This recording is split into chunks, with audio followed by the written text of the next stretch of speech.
BNP ক্ষমতায় গেলে সংসদের প্রথম কার্যদিবস থেকে রাষ্ট্র সংস্কারের কাজ শুরু করা হবে বলে জানিয়েছেন বিএনপির স্থায়ী কমিটির সদস্য গয়েশ্বরচন্দ্র রায়। আর বিএনপি চেয়ারপারসনের উপদেষ্টা জয়নুল আবেদিন ফারুক বলেন, আবারও দিল্লির প্ররোচনায় আওয়ামী লীগের সাথে আঁতাত করে যদি কেউ নির্বাচন বানচাল করার চেষ্টা করে তাদের প্রতিহত করা হবে। সকালে আলাদা অনুষ্ঠানে যোগ দিয়ে এসব কথা বলেন তারা। আরও জানাচ্ছেন শরীফুল ইসলাম।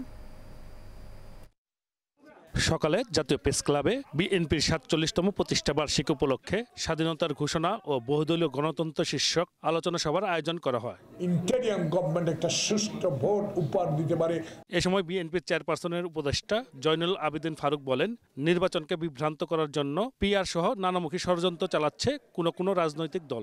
আওয়ামী লীগের আবারও দিল্লির প্ররোচনায় বাংলাদেশের কিছু লোক যদি আবার আওয়ামী লীগের সাথে আঘাত করে এই প্রফেসর ইউনূস সরকারের একটি নির্বাচনকে বানচাল করার চেষ্টা করেন, জনগণ প্রতিহত করবে।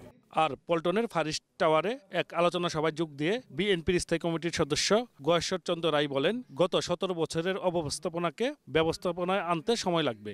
যতদিন পর্যন্ত নির্বাচন না হবে, ফলাফল ঘোষণা না হবে, ততক্ষণ পর্যন্ত এই জনগণের এই আশঙ্কা কাজ করবে।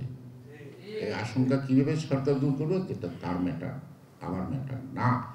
তবে আমাদের একটা দায়িত্ব আছে তাদেরকে হেল্প করা, অর্থাৎ এই আশঙ্কাটা দূর করে একটা গণতান্ত্রিক পথে আনা। এখন এই যে এইগুলো যা হচ্ছে সংস্কার প্রস্তাব এগুলো হলো বেড়াইবা সালিশি মামলা, কিন্তু কামটা শেষ হওয়ার পরে বাড়িতে মামলা করে দিলাম, লাভ সালিশি লাভ হবে। তা যদি প্রকৃত অর্থেই সংস্কার করতে হয় তাহলে আমার মানসিক সংস্কারটা আগে দরকার। যতদিন পর্যন্ত নির্বাচন না হবে ততদিন পর্যন্ত জনগণের মধ্যে আশঙ্কা থাকবে বলে জানান তিনি। Shariful Islam, Asian television, Dhaka.